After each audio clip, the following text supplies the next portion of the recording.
انسان تو ہے کیا؟ تجھے ناز کس بات پہ ہے؟ ما غرک بربک الکریم، تجھے کس چیز نے مغرور کیا ہے؟ تیرے پاس ہے کیا؟ دولت، حسن، جوانی، اقتدار، صحت، وہ چیز تو بتا کہ جس میں تجھے ناز ہے۔ اس کی توفیق کے بغیر تو ایک قدم نہیں چل سکتا، تو سانس نہیں لے سکتا، تو پھر ناز کس بات پہ ہے؟ غرور کس بات پہ ہے؟ اور اسی کا در چھوڑ کے بھاگ گیا جس نے تجھے زندگی دی، اسی کی دہلیز سے بغاوت کر گیا جس نے تجھے تخلیق کیا، اسی کے حکموں کو توڑ رہا ہے جو تجھے زندگی کی ساری بہاریں بہم پہنچا رہا ہے۔ 5 مرتبہ آواز آتی تھی، حی علی الصلاۃ، حی علی الفلاح، آجا نیکی کی طرف، تو نے کبھی پرواہ ہی نہیں کی۔ لیکن صبح جب اٹھتا ہے تیرا رزق بند نہیں ہوا ہوتا، تجھے ناشتہ اس طرح ملتا ہے، تجھے آکسیجن تازہ ملتی ہے، تجھے نعمتیں نصیب ہوتی ہیں۔ بتا کائنات میں کوئی ایسا بھی ہے جس طرح تیرا رب ہے؟ ما غرک بربک الکریم، وہ شے کون سی ہے جس نے تجھے کریم رب سے غافل کر دیا؟ تو آجا پلٹ کے۔ تو اس آیت کریمہ میں بھی اسی عنوان کو موضوع سخن بنایا گیا، یا ایھا الذین آمنوا اتقوا اللہ، اے ایمان والو اللہ سے ڈر جاؤ۔ اللہ سے ڈرنا اس مفہوم میں ہے کہ بندہ ڈرتا ہے کہ مالک کہیں ناراض نہ ہو جائے، وہ روٹھ نہ جائے، میری زندگی کا سارا حسن اس کی رضا سے ہے، اور اگر وہ روٹھ گیا تو میرے پلے رہے گا کیا؟ دیکھیے، جب اللہ روٹھتا ہے، ناراض ہوتا ہے تو رزق بند نہیں کرتا۔ اللہ ناراض ہوتا ہے تو آکسیجن بند نہیں کرتا۔ سورج کو حکم نہیں ہوتا کہ فلاں میرا نافرمان ہے، تیری کرنیں اس کے آنگن میں نہیں جانی چاہیے۔ چاند کو منع نہیں کیا جاتا، فلاں کے آنگن میں چاندنی نہیں بکھیرنی۔ آکسیجن روک دی نہیں جاتی، کھانے روک نہیں دیے جاتے۔ جب اللہ کسی سے ناراض ہو جاتا ہے، ہدایت روک دیتا ہے۔ اللہ کسی سے ناراض ہوتا ہے تو من اجڑ جاتا ہے۔ اللہ جب کسی سے ناراض ہوتا ہے تو سجدوں کی توفیق نہیں ملتی۔ اللہ جب کسی سے ناراض ہوتا ہے تو خشیت الہی کے جذبے چھین لیے جاتے ہیں، تو وہ یہ دولتیں لے لیتا ہے۔ بندہ سمجھتا ہے میں نماز پڑھنے نہیں جاتا، اور تو کون ہے نہ جانے والا، وہ بلاتا ہی نہیں ہے، تجھے توفیق سجدہ ہی نہیں دیتا ہے، تو کون ہے؟ تو بھاگتا ہوا جائے۔ یار کسی کو کارڈ آیا ہو کسی منسٹر کا تو وہ کئی لوگوں کو دکھاتا پھرتا ہے، آج کل تو وہ جو ہے وہ شیئر کر دیتے ہیں، جی مجھے فلاں نے بلایا ہے، تو لوگ جلیاں ڈالتے ہوئے جاتے ہیں، فلاں نے بلایا، تو رب نے بلایا ہو تو کوئی جائے نا؟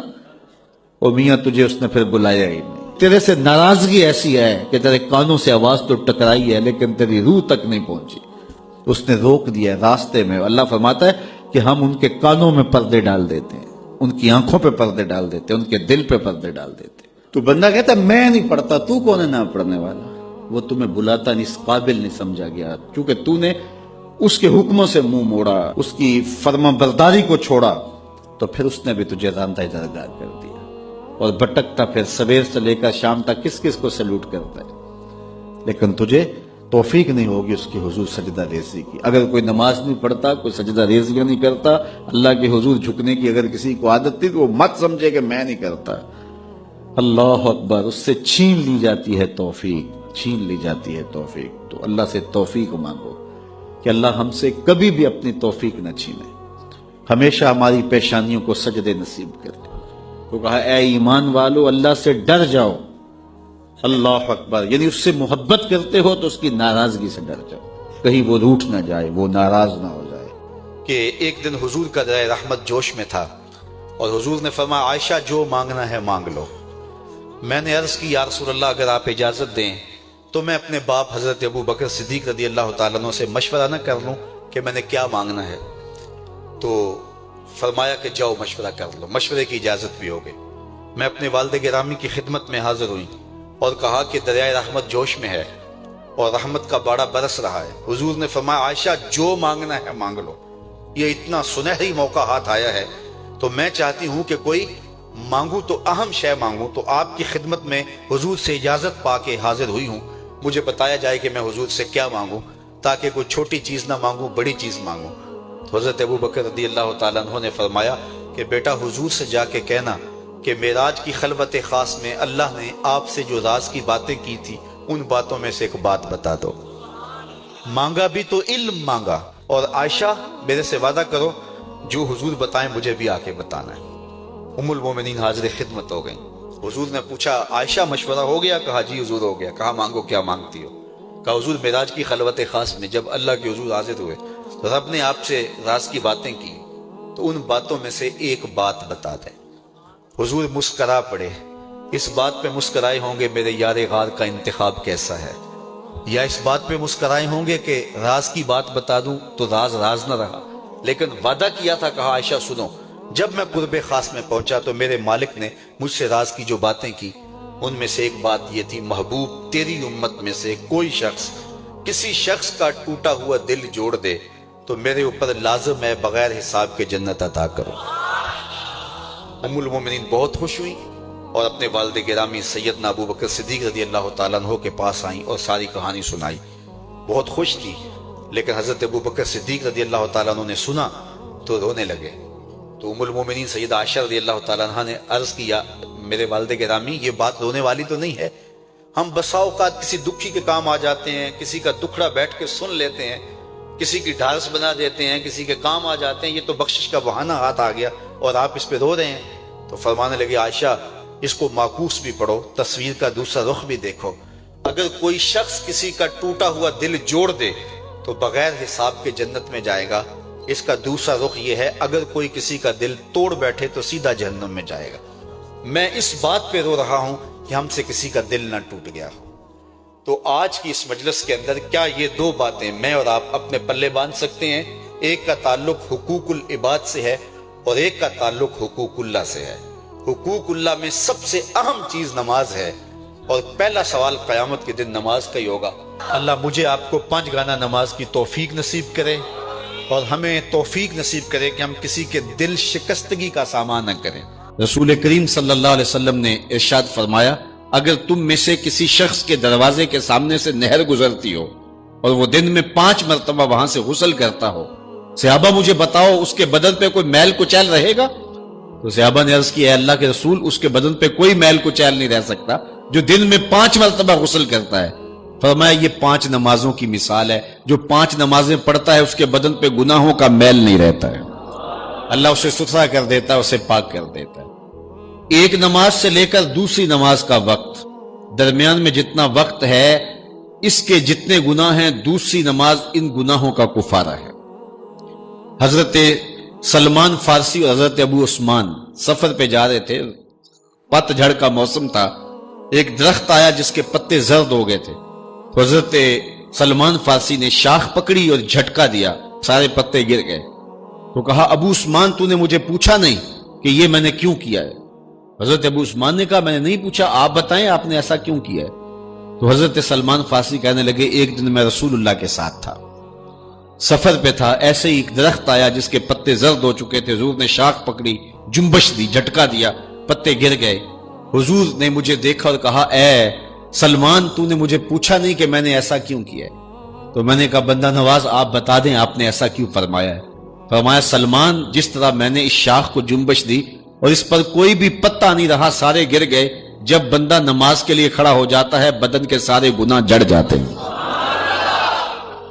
اللہ کی توفیق سے میرا خیال ہے کہ آپ سارے لوگ نمازی ہوں گے اور میری مائیں بہنیں اور بیٹیاں جو تشریف لائی ہیں انہیں بھی 5 گانا نماز کا شعور اور توفیق نصیب ہوگی۔ آج ہم یہاں سے عزم کر کے جانا ہے کہ ہمارے خاندان میں، ہمارے رشتہ داروں میں، ہماری اولادوں میں اگر بدقسمتی سے کوئی بے نمازی ہے تو آج عزم کر کے جائیں کہ وہ بے نمازی نہ رہے، اتنے زور سے تبلیغ کریں گے کہ وہ نماز پڑھنے پہ مجبور ہو جائیں۔ یہ اولاد کے ساتھ ہمدردی نہیں ہے، ساری رات اولاد جاگتی رہے اور جب نماز کا وقت آ جائے تو ماں کہتی ہے بیٹے سو جا اب تو اذان کا وقت ہو گیا، حالانکہ چاہیے تھا کہ اب تو اٹھ جا اب اذان کا وقت ہو گیا ہے، لیکن ماں اس وقت اگر سلا دے تو کیا یہ گوارا کرتی ہے کہ میرا بیٹا جہنم کی آگ میں جلے؟ ماں اپنی اولاد کو جگائے، اس سے ہمدردی یہ نہیں ہے کہ اب اس کو سونے دے، بیچارہ ساری رات جاگتا رہے۔ ساری رات جاگنے کا اسے حکم کس نے دیا تھا؟ فجر کے وقت جاگنے کا حکم ہے جب رحمت اللہ کی بٹ رہی ہے، تو اس کو بیدار کرے، اس کو جگائے۔ کڑکتی دھوپ ہے، آج کل موسم کتنا گرم ہے، تو اگر بچہ دھوپ میں کھڑا ہو اور اس کے پاؤں جلس رہے ہوں تو ماں گوارا کرتی ہے، بھاگ کے اچک لے گی بچے کو کہ میں اسے دھوپ سے، تمازت سے، گرمی سے بچا لوں۔ تو کیا حشر کی کڑکتی دھوپ میں بیٹا پسینے میں شرابور ہو اور وہ پسینہ آگ سے بھی زیادہ گرم ہو تو کوئی ماں یہ گوارا کرتی ہے؟ یقیناً نہیں کرتی. تو نہیں کرتی تو اس کو اپنی اولاد کو 5 گانا نماز کا خوگر بنانا ہوگا. نماز کی توفیق اللہ سے مانگو. آج کے اس اجتماع میں یہی پیغام ہے اور یہی دعوت ہے اور یہی قرآن مجید کی تعلیمات کا خلاصہ ہے. 1 بار نہیں، 2 بار نہیں، 10 بار نہیں، 20 بار نہیں، 100 بار نہیں. قرآن و حدیث کے اندر 750 مرتبہ نماز کا حکم آیا ہے. اب ذرا غور کیجئے، 1 مرتبہ کہہ دینا کیا کافی نہیں ہے؟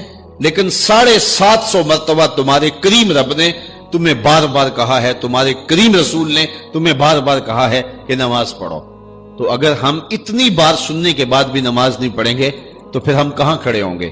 اور دوسری بات ہے کہ اتنی تاکید کی گئی ہے، اتنی تاکید کی گئی ہے، تو یہ کتنا بڑا جرم تھا نماز کا ترک کرنا کہ بار بار کہا گیا ہے. ایک شخص نے حضور کی خدمت میں سوال کیا، حضور لوگوں میں سب سے اچھا شخص کون سا ہے؟ تو آقا کریم نے کیا جواب دیا؟ جس کی عمر زیادہ ہو، عمل اچھے ہوں. تو کہا پھر لوگوں میں سب سے شریر آدمی کون سا ہے؟ سب سے برا آدمی کون سا ہے؟ قال من طال عمرہ وسع عملہ، جس کی عمر لمبی ہو اور اس کے عمل برے ہوں. بوڑھا ہو جائے برائیاں نہ چھوڑے، ہڈیاں کمبن گوڈے کھڑکن تے اڑ گیا لک تیرا، اجے بھی بدیوں باز نہ آئوں جیو مرد دلیرا. وہ کہتے ہیں نانا بن گیا دانا نہیں بنا. تو جس کی عمر زیادہ ہو لیکن اس کے عمل کرتوتیں اچھی نہ ہو، بوڑھا ہونے کے باوجود بھی شرارتیں کرتا ہو، 2 آدمیوں کو لڑاتا ہو، میاں بیوی کے درمیان تنازع کھڑے کر دیتا ہو، خاندانوں کے اندر شر پھیلاتا ہو، لڑائیاں پیدا کرتا ہو، متکبر ہو، اس کی چال ڈھال متکبرانہ ہو، اس کی نظر میں حیا نہ ہو، اس کی زبان گندگی اور غلاظت بکتی ہو، گالیاں دیتا ہو، عمر ہو گئی ہے لیکن اس کے عمل اچھے نہیں. فرمایا سب سے اچھا شخص دیکھنا ہے تو وہ ہے کہ جس کی عمر زیادہ ہے، عمل اچھے ہیں. سب سے برا شخص دیکھنا ہے تو وہ ہے جس کی عمر زیادہ ہے، عمل برے. اگلی روایت حضرت ابو کبشہ الانماری رضی اللہ تعالی عنہ سے مروی ہے، میرے حضور نے فرمایا 3 چیزیں ایسی ہیں جن پر میں محمد ہو کے رب کی قسم اٹھاتا ہوں. ان میں سے پہلی بات یہ ہے کہ میں قسم کرتا ہوں کہ صدقے سے مال کم نہیں ہوتا. اور دوسری بات، اگر کسی نے کسی پہ زیادتی کی اور اس نے کہا جا میں نے معاف کر دیا، تو حضور فرماتے ہیں میں قسم دیتا ہوں اس کی عزت کم نہیں ہوگی. ہو سکتا ہے کوئی شریک کہہ دے اور ڈر دے معاف کرتا ہی، کہا وہ کہہ دے، لیکن میں محمد قسم دیتا ہوں کہ عزت کم نہیں ہوگی. میں رب سے عزت لے کے دوں گا اس سے. اللہ اکبر. تیسری بات، جب کوئی شخص سوال کا دروازہ کھول دیتا ہے، مانگنے لگ جاتا ہے، تو میرے حضور فرماتے ہیں میں قسم اٹھا کے کہتا ہوں اللہ اس پر محتاجی کا دروازہ کھول دیتا. جو مانگنے لگ جاتا ہے پھر مانگتا ہی رہتا ہے. ہم نے دیکھا کچھ لوگ بچپن سے مانگتے ہیں، بڑھاپے تک مانگتے رہتے ہیں، ان کی کبھی ضرورت پوری نہیں ہوئی. یہ قرض مانگنے کی عادت جس کو پڑ جائے تو وہ بھی ساری زندگی قرض ہی مانگتا رہتا ہے، ہر وقت مقروض. تو جس کو مانگنے کی عادت پڑ جائے تو میرے حضور فرماتے ہیں میں قسم اٹھا کے کہتا ہوں محتاجی کا دروازہ بند نہیں ہوتا. محتاجی اس کی جو ہے وہ مستقل اس کے اوپر مسلط کر دی جاتی ہے، وہ مانگتا ہی رہتا ہے. تو آئیے اس مختصر زندگی کو اللہ کے نام لگائیں، اس کے ذکر سے وابستہ کریں.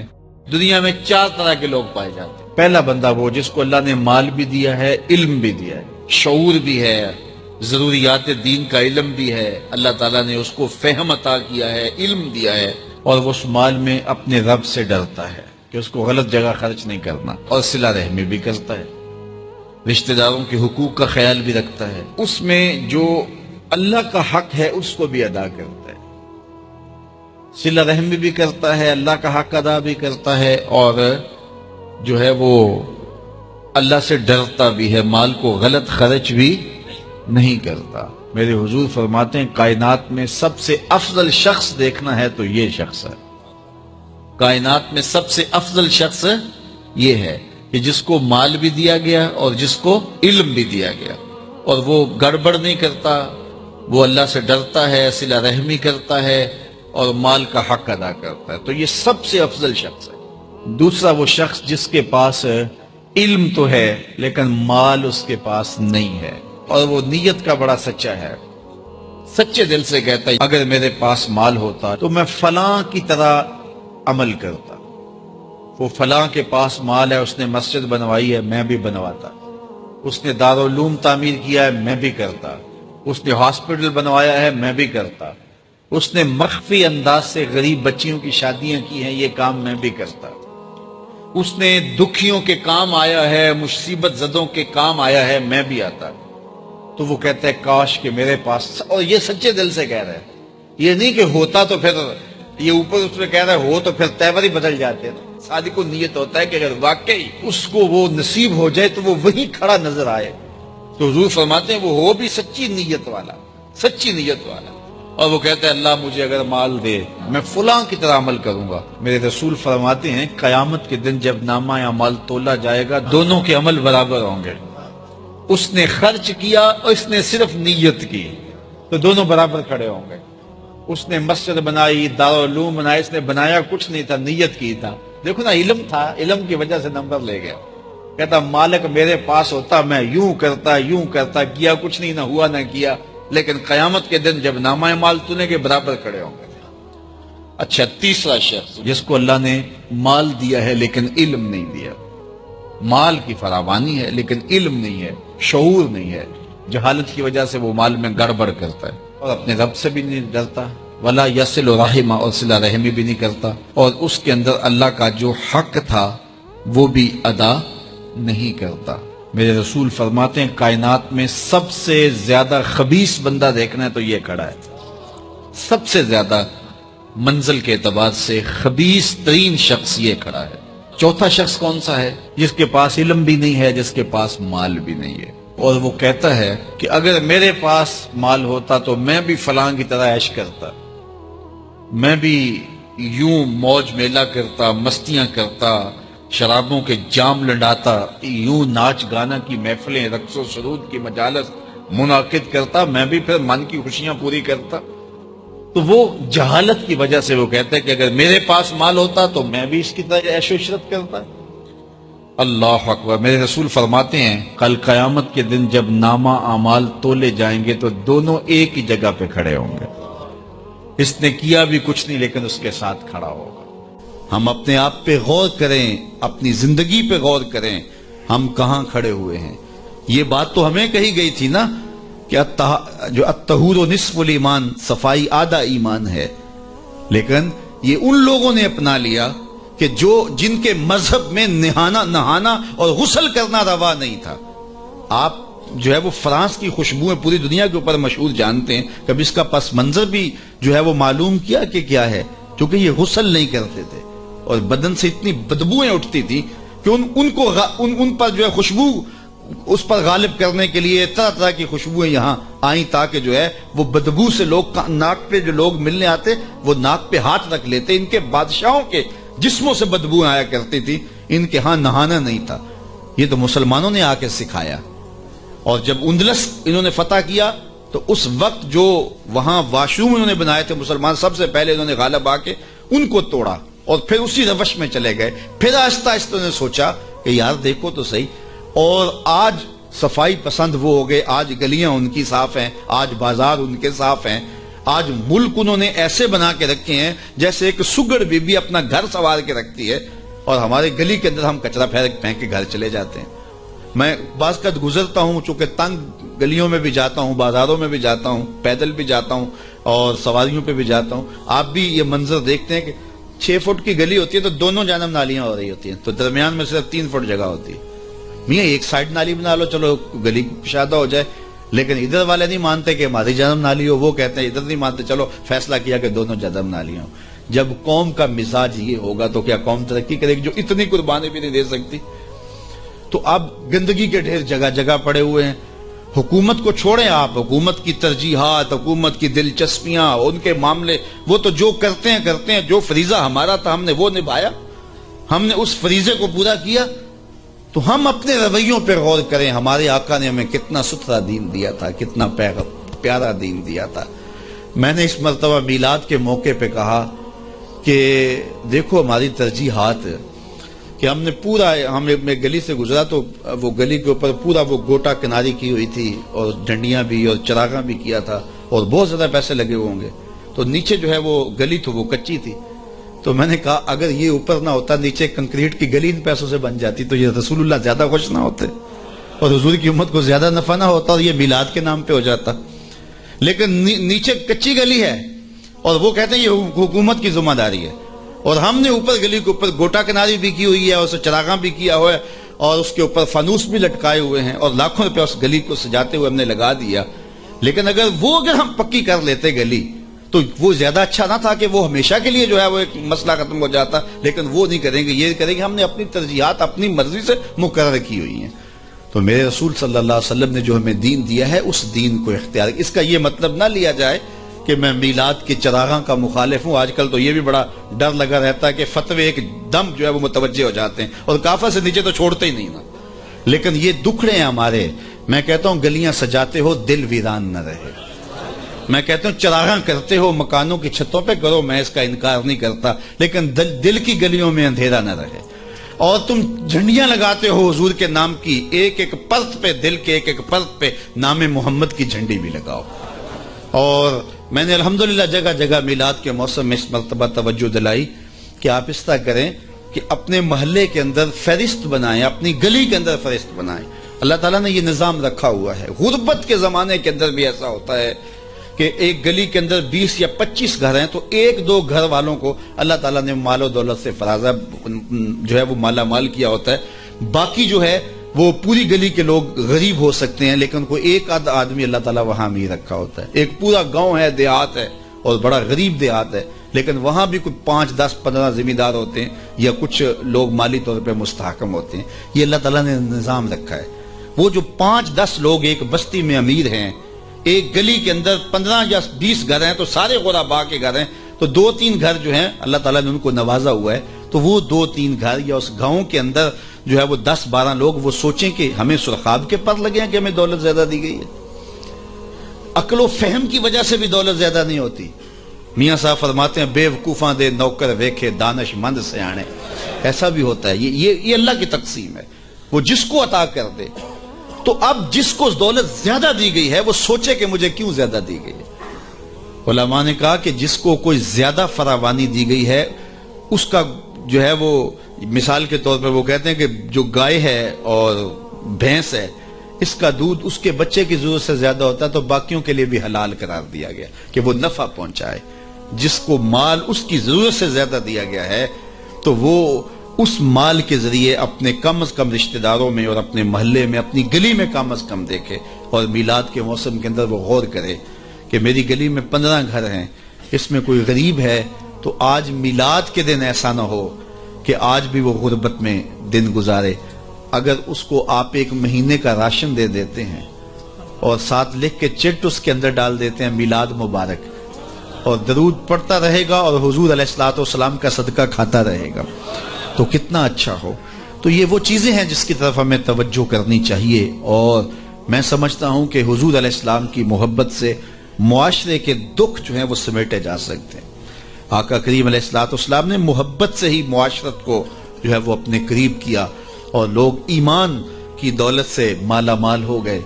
وہ ایک بچہ آیا نا اپنی ماں کے لیے لباس لینے کے لیے, اور پہلے وہ گیا اپنے چچا کے پاس, اس کی ماں بیوہ تھی اور اس کا لباس پھٹ گیا تھا, اور وہ اپنے چچا کے پاس گیا تو اس نے دتکار دیا. اللہ اکبر. فذالک الذی یدعو الیتیم, یدعو الیتیم یہ قرآن نے بتایا کہ یہ وہ بد نصیب لوگ ہیں جو یتیموں کو دھکے دیا کرتے ہیں. تو وہ ماں نے اس کو روکا تھا, بیٹا نہ جانا, تاریخ خیرب پڑھے. ماں نے کہا تھا بیٹا نہ جانا, لیکن اس نے کہا کہ تیرے بدن کے اوپر جو لباس ہے وہ بھی پھٹ گیا ہے اور جگہ جگہ سے جسم جھلک رہا ہے, تو میں اپنے چچا سے آپ کے لیے لباس لے کے آتا ہوں. پھر جو رویہ اس نے اختیار کیا تو واپس روتا ہوا آ رہا تھا, تو کسی نے راستے نے پوچھا کہ کیا ماجرا ہوا. اس نے کہا چچا کے پاس گیا تھا ماں کے لیے لباس لینے, اس نے تو لا کے بھیج دیا. اللہ اکبر. تو اس نے کہا کہ جا سین حرم میں محمد نام کا ایک شخص بیٹھا ہوا ہے, اگر تو اپنا دکھڑا اس کے سامنے پیش کرے تو وہ امید ہے تمہیں رد نہیں کریں گے, لیکن سن لے ان کا دین کوئی اور ہے. اللہ اکبر. اپنے ماں کے پاس آیا تو ماں کو کہا کہ چچا نے تو لا کے بھیج دیا, لیکن آپ کی حالت مجھ سے دیکھی نہیں جا رہی. بچہ ابھی شعور کی منزلوں میں قدم رکھ رہا تھا, پہلے بہت چھوٹا تھا, اب اس کے اندر ایک جذبات تھے بچے کے اندر. تو ماں نے کہا کہ بیٹا نہیں، ان کے پاس نہیں جانا، سنا ہے کہ وہ جو ان سے ملے دین دھرم چھین لیتے ہیں اس کا. اللہ اکبر. تو حضور علیہ الصلوۃ والسلام کے پاس جانے سے ماں روکنے لگی، لیکن بچے نے کہا کہ امی میں پکا رہوں گا، بتوں کا وفادار رہوں گا، تم اس ٹینشن کو، اس پریشانی کو چھوڑ دو. اور حضور کی خدمت میں حاضر ہوا. حضور صحن حرم میں چادر اوڑے بیٹھے ہوئے تھے اور جا کے کہنے لگا میں پہلے بات آپ سے کر لیتا ہوں، آپ کا دین میں نے قبول نہیں کرنا. حضور مسکرا کے بولے بیٹا بتاؤ کس لیے آئے ہو؟ کہا میری ماں بے لباس ہے، میں آپ سے لباس لینے آیا. حضور نے چادر رحمت اتار کے اس کے کندھوں پہ ڈالی. اللہ اکبر. وہ واپس آ گیا اور ماں پر حضور کی چادر اڑائی. اللہ اکبر. اور ماں نے کہا کہ بیٹے اس نے اپنا دین تو نہیں تجھے دیا؟ کہا نہ، میں نے پہلے کہہ دیا تھا تیرے دین نہیں مانوں گا. ماں کہنے لگی پتر اس کا دین ماننا چاہیے، یہ جس نے رحمت کی چادر ہمارے سر پہ تان دی. اللہ اکبر. تیری تک کے ادامہ میں مرید ہو گئے. اس بوڑھی عورت کا قصہ بھی آپ نہیں بھول سکتے، جو گھر کا سامان باندھ کے اپنے دروازے پہ بیٹھی ہوئی تھی اور اس نے سنا تھا مکے میں ایک جادوگر آیا ہے جسے ملتا ہے اس کا دین چھین لیتا ہے. اس نے سوچا ساری زندگی لات، منات، حبل، عزا ان کے ساتھ وفا کی ہے، یعوق اور نصر کے قصیدے پڑھے ہیں، تو اب آخری زندگی میں کیا میں ود اور سوا کو چھوڑ دوں گی، میں یعوس اور نصر کو چھوڑ دوں گی، میں لات اور منات کو چھوڑ دوں گی؟ کہا کہ کہیں ایسا نہ ہو کہ کہیں اس سے ملاقات ہو جائے اور وہ دین ہی میرا چھین لے، مجھے شہر چھوڑ دینا چاہیے. گھر کے تھڑے کے اوپر سامان باندھ کے بیٹھی ہے. حضور بھی گزرے تو اس نے دیکھا تو کہا بھتیجے یہ سامان میرے سر پہ رکھ دے. حضور نے سامان اٹھایا، دیکھا تو بوجھل تھا، وزنی تھا، اور بڑھیا کو دیکھا تو کمزور تھی. تو کہا کہ بڑھیا اگر چاہو تو جہاں چاہتی ہو میں خود نہ چھوڑا. اس نے کہا اس سے بڑی مہربانی کیا ہوگی، میں تو لا ولد ہوں، میری تو اولاد نہیں ہے، تو میں شہر چھوڑ کے جا رہی ہوں. راستے میں حضور نے سامان اٹھایا ہوا ہے اور بڑھیا سے باتیں بھی کرتے جا رہے ہیں. تو بڑھیا کو کہا کیوں جا رہی ہے؟ اس نے کہا کہ سنا ہے یہاں ایک جادوگر ہے جو لوگوں کا دھرم لوٹ لیتا ہے، لوگوں کا دین لوٹ لیتا ہے. میں نے ساری زندگی بتوں سے وفا کی ہے، میرے آباء و اجداد نے بتوں سے وفا کی ہے، میں چاہتی ہوں دین اجداد ہاتھ سے چھوٹ نہ جائیں. آخر شہر میں رہتی ہوں کہیں مل نہ جائے، تو میں چاہتی ہوں کہ میں شہر چھوڑ جاؤں، زندگی کی چند سانسیں باقی ہیں، میں وفا کے ساتھ تو گزاروں. غالب نے کہا تھا نا وفاداری بشرط استواری اصل ایمان ہے. اس پہ اختلاف بھی کیا جا سکتا ہے. مرے کعبے میں تو بت خانے میں گاڑو برہمن کو. وہ کہتا ہے چاہے بت سے وفاداری ہو، وفاداری تو اس نے کہا میں تو وفاداری کرنا چاہتی ہوں اپنے بتوں سے، اور میں شہر چھوڑ کے مکہ جا رہا ہوں. جانتی ہوں ام القرا ہے، بستیوں کی ماں ہے. اس شہر کو شہر جمال کہتے ہیں، شہر خوباں ہے، لیکن میں اس شہر کو چھوڑ کے جا رہی ہوں. خیر حضور نے کچھ نہیں کہا، اس کا سامان نہیں پھینک دیا کہ ٹھیک ہے تم پھر جاؤ. سامان اس کا اٹھایا اور جہاں تک اس نے جانا تھا سامان پہنچایا. سامان سپرد کر کے واپس پلٹنے لگے تو اس نے کہا بچے اپنا نام تو بتا دے، لوگ کہیں گے کہ مکہ چھوڑ آئی ہو تو بتاؤں گی ایک جادوگر کے دکھ سے چھوڑ آئی ہوں. تو وہ کتنا برا بھلا کہیں گے شہر مکہ کو کہ جس مکہ سے لوگ نقل مکانی کرنے پہ مجبور ہو گئے. تو میں انہیں یہ بھی بتاؤں گی کہ جس مکے میں جادوگر رہتا ہے اتنا اچھا نوجوان بھی رہتا ہے، تو تیرا نام لیا کروں گی، تیرے قصیدے پڑھا کروں گے. تو حضور علیہ السلام مسکرا پڑے، کہا بڑھیا جس جادوگر سے بھاگ کے آئی ہے وہ تیرے سامنے کھڑا ہے. اس نے کہا سچ سے آپ ہی محمد ہیں؟ حضور نے فرمایا نام میرا یہی ہے. تو اس نے کہا پھر آپ کا جادو میرے پہ چل گیا ہے. اللہ اکبر. تیری تک کے ادامہ میں مرید ہو گئی. لوگوں کی خدمت کریں، بوڑھوں کے کام آئیں، دکھیوں کے کام آئیں، مصیبت زدہ کے کام آئیں. حضور یتیم ہو کے یتیم پرور تھے، لاچاروں کی مدد کرتے، لوگوں کے گھروں میں پانی بھر کے دے دیتے، اور دکھیوں کے کام آ جاتے اور مصیبت زدوں کے کام آ جاتے.